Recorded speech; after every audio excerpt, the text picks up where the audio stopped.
So one of the things that you mentioned was that the core gap is effectively what happened after.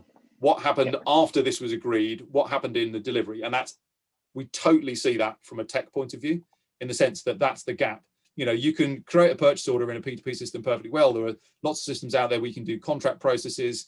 But as soon as you get into capturing the information and then making sure it's delivered in a way that's consistent with that and measuring that delivery, that's where the real value sits, and that's where the real gap is.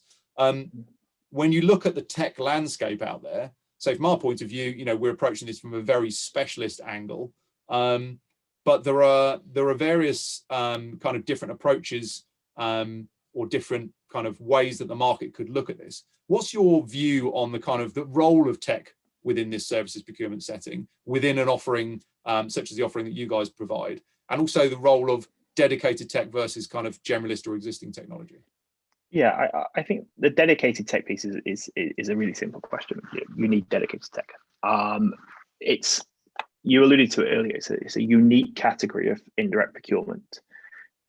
This is one of the few categories where you're buying something that you can't measure, you can't weigh it, you can't test its speed or so on, like you could with hardware or software or any of the other core categories. It's ambiguous. It's difficult to manage. So the core traditional P2P platforms just kind of don't serve it particularly well. So you do need dedicated tech. You need tech that is addressing the unique problems of the procurement process.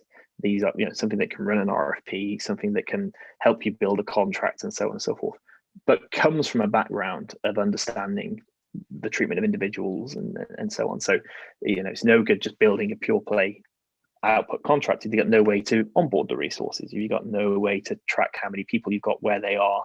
Are they in a safe part of the world? Are they in a dangerous part of the world? Did they come to work today? Didn't they come to work today? You've got to have that sort of the coming together of technology. So it does need to be dedicated because it's a unique set of problems. So it's a unique piece of software. It needs to have all its obvious integrations, because you're going to, a lot of organizations will have a policy that all contracts must end up over here, or all spend must flow through this particular area. That's fine. You can adjust all the integrations to make that happen, but dedicated tech's an essential, and tech that's grown out of this emerging market of SOW and MSP operating side by side. And then to the other point in there around what happened afterwards, it's not as straightforward as it sounds to track every SOW through to conclusion. And because we're all different, and they'll have a different number of milestones, and they might be in different places and with different actions associated with them around payment or remediation and so on. So that's quite complicated stuff. And then the bigger complexity is turning that into the data to make the better buying decisions. You or I, I'm guessing, would never buy something off Amazon now without reading some reviews and did it, you ordered it, did it turn up on time? Was it damaged or not when it arrived? Were you fairly happy with the product? Yet people don't traditionally do that yet when they're spending millions and millions on professional services at a corporate level. So I think there's this space that the technology needs to fill of building not quite an Amazon 5-star review process necessarily, but something quantitative and qualitative around, hey, have these deals delivered as you'd expect? Were they, was it easy to work with this organization or not? Did they meet the standards that you expected to or not? And then the tech platform can build all of that out and then facilitate that high level of efficiency on the next purchase.